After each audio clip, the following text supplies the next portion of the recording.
So this is the place where we keep the chickens now. You see, we use everything like a recycling.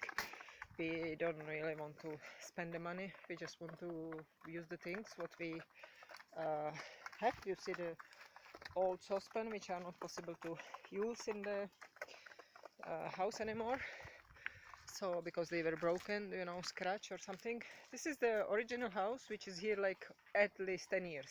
You see all kind of woods we use just to make them house for sleeping, but they don't sleep here now. They choose different place for sleeping. This was the place. There is like a stick up, I don't know, maybe it's not visible on the camera, but where they sleep. And right now this is the place where they choose to lay the eggs. If you see, it's the only place they go. Whatever I prepared for them, they were not going. In the night we were just closing when they used to sleep there. Then we were just closing with something like this because we are around. So we put, sorry, I cannot, we put and no animal can enter inside.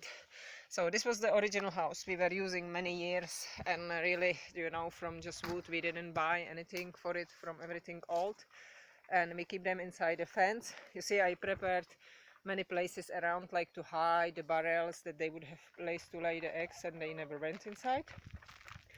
And the fence is just to keep them from escaping. Otherwise the animals they were destroying underneath, like neighbors' dogs was coming. So you see all the time we were closing underneath with something from the, especially the dog was coming to eat their food. And of course then in the night the fox may come.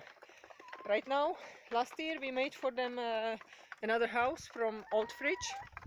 You see, this is the old fridge, because we had two groups of chickens, so we didn't want them to fight. So we made one more house, and the place they actually all at last choose to sleep is underneath.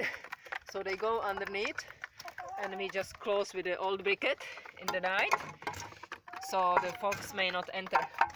And also here I was hoping that they would like lay the eggs, but they were not going there. Just sometimes they go for sleeping, so I don't put there anything like underneath. So this is all. We are buying the chickens from the place where they keep them like 1 year for eggs, and after that they sell them cheap, but they are really always in the bad condition. They are without like hair, and they are very like skinny. So we buy every year. This year we bought only I think 5. The rest of them are still old. Yes, the wild birds of course come sometimes, but not like that much. You see they are underneath the trees. So maybe one we lost from during this year, like from the wild bird. Otherwise we keep them. So like this. Okay, and I try to, of course, open them at least for 2-3 hours a day, that they can walk everywhere, because you see a lot of grass. But the problem is that yes, they destroy. They go after that rather than eating the grass. They just go and they keep, of course, making somewhere mess. Even the neighbor's garden is far still. Sometimes they go to neighbor's garden, but you see they have many places. This I was considering to make also some house which would be possible to move on the grass, but it just never happened.